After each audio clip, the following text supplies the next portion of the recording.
It is officially 365 days until the next Glastonbury. So here's some of my tips and things I learned as a first-time Glastonbury goer this year, as someone who took on all the advice I'd ever heard. Obviously, it's my first time, I'm not an expert. I just want to talk about my experience. Firstly is packing. That walk to your campsite could be anything up to an hour and a half, especially if you're as slow as we are. So take a trolley with decent wheels. It will save your life. Honestly, only pack the essentials. I packed so many wipes, hay fever wipes, face wipes, baby wipes, toilet wipes, tissues. And even if you need some of these things, I also just wash myself with soap and water every day outside my tent because it was warm. So if you have a moment of thinking, I might not need that, don't take it because it's gonna be heavy. Obviously, you can take your own food and drink to Glastonbury, which is 10 out of 10 because it lets you save so much money. But again, only take what you think you're gonna need. We took so many snacks back home with us and loads of alcohol that we didn't quite get through. So my top tip, and this is the tip that I got before I went, is take spirits. Buy your mixers when you're there, even from a food vendor or from the co-op, and it saves so much space in your bag. And the mixers are cold as well. We also mix our vodka with the squash drops and water, very cheap. And with food, a snack here and there is great, but you're always gonna end up buying something nicer because the food choices are top tier. Don't make too much of a plan. Choose a few acts that you want to see and like you'd be really upset if you missed them, and then take the pressure off the rest, because let me tell you, this place is huge. To get to A from B can sometimes be anything from 20 minutes to 45. If you think in your head, oh, that person's probably going to be really busy, you're right, they will be.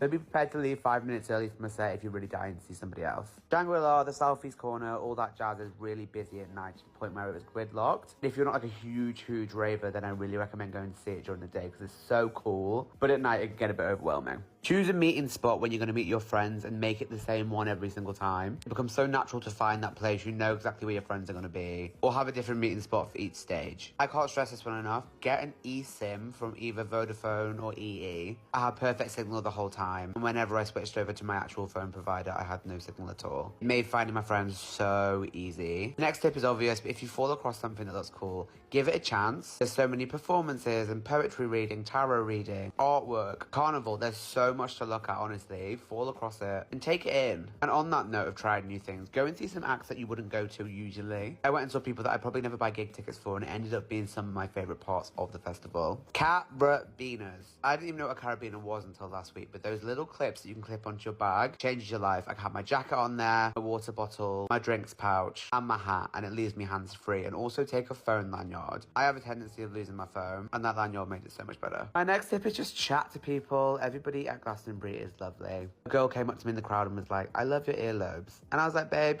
thank you. It really is the happiest place on earth. Next one is carry some sort of hand soap or sanitizer around with you at all time, and wipes. Because the long drops and the sawdust toilets, they do sometimes need to wipe down before you sit down on them. This one's for my anxious girlies. There can be overwhelming crowds, but I felt so safe at this festival, so just power through and think of the fact that you are in safe hands. And lastly, just enjoy it. It's so good.